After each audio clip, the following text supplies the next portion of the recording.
ನಮಸ್ಕಾರ. ಮಾನವೀಯ ಸ್ನೇಹಿತರ ಒಕ್ಕೂಟದ ಜಿಲ್ಲಾ ವಾರ್ತೆಗೆ ಸ್ವಾಗತ. ನಾನು ಬಾಳೆಯಡ ದಿವ್ಯಾ ಮಂದಪ್ಪ. ಮಕ್ಕಳ ಕ್ರಿಯಾಶೀಲ ಹಾಗೂ ಸೃಜನಶೀಲ ಚಟುವಟಿಕೆಗೆ ವಿದ್ಯಾರ್ಥಿಗಳ ಶ್ರಮ ಜೊತೆಗೆ ಪೋಷಕರು ಹಾಗೂ ಗುರುಗಳ ಮಾರ್ಗದರ್ಶನವು ಅತ್ಯಗತ್ಯ. ಆ ನಿಟ್ಟಿನಲ್ಲಿ ವಿದ್ಯಾರ್ಥಿನಿ ಸಿಂಚನ ಅವರ ಯೋಗ ಸಾಧನೆ ಮೆಚ್ಚುವಂತದ್ದು ಎಂದು ಮುಖ್ಯಮಂತ್ರಿ ಅವರ ಕಾನೂನು ಸಲಹೆಗಾರರು ಹಾಗೂ ಶಾಸಕರಾದ ಎಎಸ್ ಪೊನ್ನಣ್ಣ ಅವರು ಹೇಳಿದರು. ಪರಮ ಪೂಜ್ಯ ಜಗದ್ಗುರು ಪ್ರಣವ ಸ್ವರೂಪಿ ಶ್ರೀ ಡಾಕ್ಟರ್ ಬಾಲಗಂಗಾಧರನಾಥ ಮಹಾಸ್ವಾಮೀಜಿಯವರ ಕೃಪಾ ಆಶೀರ್ವಾದದೊಂದಿಗೆ ಕುಮಾರಿ ಸಿಂಚನ ಅವರು ಯೋಗದಲ್ಲಿ 3ನೇ ವಿಶ್ವ ದಾಖಲೆ gold book of world record ಪ್ರದರ್ಶನ ಕಾರ್ಯಕ್ರಮವು ಮದೆನಾಡು ಬಿಜಿಎಸ್ ಶಾಲೆಯ ಸಭಾಂಗಣದಲ್ಲಿ ಇಂದು ನಡೆಯಿತು. ಈ ಸಂದರ್ಭದಲ್ಲಿ ಅವರು ಮಾತನಾಡಿ, ಶಿಕ್ಷಣ ಕ್ಷೇತ್ರದಲ್ಲಿ ಬಿಜಿಎಸ್ ಸಂಸ್ಥೆ ಬಡ ಹಾಗೂ ಗ್ರಾಮೀಣ ವಿದ್ಯಾರ್ಥಿಗಳ ಶಿಕ್ಷಣಕ್ಕೆ ಹೆಚ್ಚಿನ ಒತ್ತು ನೀಡುತ್ತಿರುವುದು ಶ್ಲಾಘನೀಯ ಕಾರ್ಯವಾಗಿದೆ ಎಂದು ಎಎಸ್ ಪೊನ್ನಣ್ಣ ಅವರು ಹೇಳಿದರು. ಮಡಿಕೇರಿ ನಗರದಲ್ಲಿ ಸ್ಥಾಪಿತವಾಗಿರುವ ಸ್ವತಂತ್ರ ಭಾರತದ ಪ್ರಪ್ರಥಮ ಮಹಾನ್ ದಂಡನಾಯಕ ಫೀಲ್ಡ್ ಮಾರ್ಷಲ್ ಕೆಎಂ ಕಾರ್ಯಪ್ಪ ಅವರ ಪ್ರತಿಮೆ ಮತ್ತು ಸುತ್ತಲಿನ ಉದ್ಯಾನವನದ ಅಭಿವೃದ್ಧಿಗೆ ಮಡಿಕೇರಿ ವಿಧಾನಸಭಾ ಕ್ಷೇತ್ರದ ಶಾಸಕರಾದ ಡಾಕ್ಟರ್ ಮಂತರ್ಗೌಡ ಅವರು ತಮ್ಮ ಶಾಸಕರ ನಿಧಿಯಿಂದ 3 ಲಕ್ಷ ರೂಪಾಯಿಗಳ ಅನುದಾನ ಒದಗಿಸಿದ್ದಾರೆ. ಇಂದು ಶಾಸಕರು ಮಡಿಕೇರಿಗೆ ಆಗಮಿಸಿದ ಸಂದರ್ಭದಲ್ಲಿ ರಾಜೀವ್ ಗಾಂಧಿ ಪಂಚಾಯತ್ ರಾಜ್ ಸಂಘಟನೆಯ ಜಿಲ್ಲಾಧ್ಯಕ್ಷರಾದ ತೆನ್ನೀರ ಮೈನಾ ಹಾಗೂ ಮಡಿಕೇರಿ ನಗರಸಭೆಯ ನಾಮನಿರ್ದೇಶನ ಸದಸ್ಯರಾದ ಮಂಡಿರ ಸದಾ ಮುತ್ತಪ್ಪನವರು ಅಭಿವೃದ್ಧಿಗೆ ಸಂಬಂಧಿಸಿದ ಅಂದಾಜು ಪಟ್ಟಿಯನ್ನು ಸಲ್ಲಿಸಿದರು. ಕೂಡಲೇ ಸ್ಪಂದಿಸಿದ ಡಾಕ್ಟರ್ ಮಂತರ್ಗೌಡ ಅವರು ಅನುದಾನ ಘೋಷಣೆ ಮಾಡಿದರು.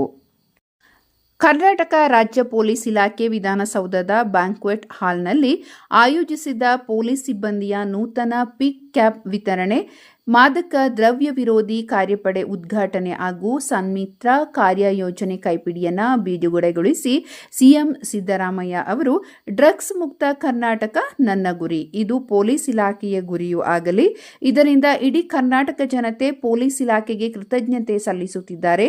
ನಮ್ಮ ಯುವಶಕ್ತಿ, ಯುವಜನರ ಚೈತನ್ಯ ಮತ್ತು ಸಾಮರ್ಥ್ಯಗಳು ಮಾದಕ ವಸ್ತುಗಳಿಂದ ಬಲಿ ಆಗಬಾರದು. ಇದಕ್ಕೆ ಪೊಲೀಸ್ ಇಲಾಖೆ ಕಟ್ಟುಬದ್ದಿನ ನಿಲುವು ತಳೆಯಬೇಕು ಎಂದು ಹೇಳಿದರು.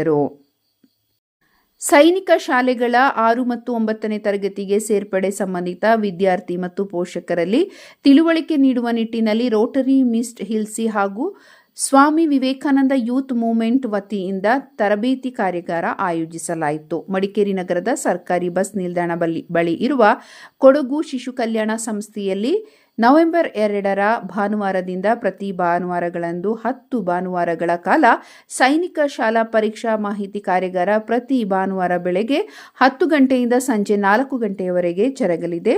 ಸರಗೂರು ಸೈನಿಕ ಶಾಲೆಯ ಪರಿಣಿತ ಅಧ್ಯಾಪಕರು ಸೇರಿದಂತೆ ವಿವಿಧ ವಿಷಯ ತಜ್ಞರು ಈ ಕಾರ್ಯಾಗಾರದಲ್ಲಿ ಉಪಯುಕ್ತ ಮಾಹಿತಿಯನ್ನು ನೀಡಲಿದ್ದಾರೆ ಎಂದು ಮಾಹಿತಿ ಸಿಕ್ಕಿದೆ. ಪೊನ್ನಂಪೇಟೆಯ Coorg institute of college PU ಕಾಲೇಜಿನ ವಿದ್ಯಾರ್ಥಿ ಪಿಯು ವಿಜ್ಞಾನ ವಿಭಾಗದ ವಿದ್ಯಾರ್ಥಿನಿಯಾದ ಕುಮಾರಿ ಎಂಎಸ್ ನಿಶಿತಾ ನೀಲಮ್ಮ ಮೈಸೂರಿನ ವಿಎನ್ ಯೋಧ ಮಾರ್ಷಲ್ ಆರ್ಟ್ಸ್ ಅಕಾಡೆಮಿಯ ವತಿಯಿಂದ ಆಯೋಜಿಸಿದ್ದ 5ನೇ ರಾಷ್ಟ್ರಮಟ್ಟದ ಕರಾಟೆ 2025 ಸ್ಪರ್ಧೆಯಲ್ಲಿ ಭಾಗವಹಿಸಿದರು. ಈ ಸ್ಪರ್ಧೆಯಲ್ಲಿ ಕುಮಿಟೆ ವಿಭಾಗದಲ್ಲಿ ಪ್ರಥಮ ಸ್ಥಾನ ಮತ್ತು ಕಠಾ ವಿಭಾಗದಲ್ಲಿ ದ್ವಿತೀಯ ಸ್ಥಾನವನ್ನು ಪಡೆದಿದ್ದಾರೆ.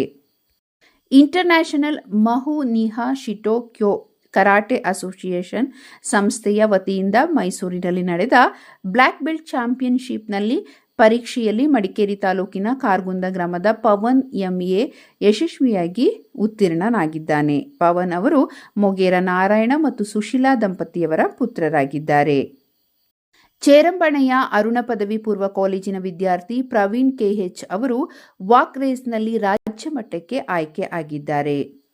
ಭಾರತೀಯ ಕೃಷಿ ಸಂಶೋಧನಾ ಸಂಸ್ಥೆಯಲ್ಲಿ ಸೋಮರ್ಪೇಟೆಯ ಹಾನಗಲು ಗ್ರಾಮದ ಹೊಸಬೀಡು ನಿವಾಸಿ ಮೊನ್ನಪ್ಪ ಮತ್ತು ಇಂದಿರಾ ಮೊನ್ನಪ್ಪ ಅವರ ಪುತ್ರ ಸೃಜನ್ ಬಿಎಂ ಪ್ರಸ್ತುತ ಐಸಿಎಆರ್ ಜೆಆರ್ಎಫ್ ಪರೀಕ್ಷೆಯಲ್ಲಿ ದೇಶದ ನಂಬರ್ 1 ಕೃಷಿ ಸಂಸ್ಥೆಯಲ್ಲಿ seeds science and technology department ದೆಹಲಿಯಲ್ಲಿ ಪ್ರವೇಶಾತಿ ಪಡೆದಿದ್ದಾರೆ.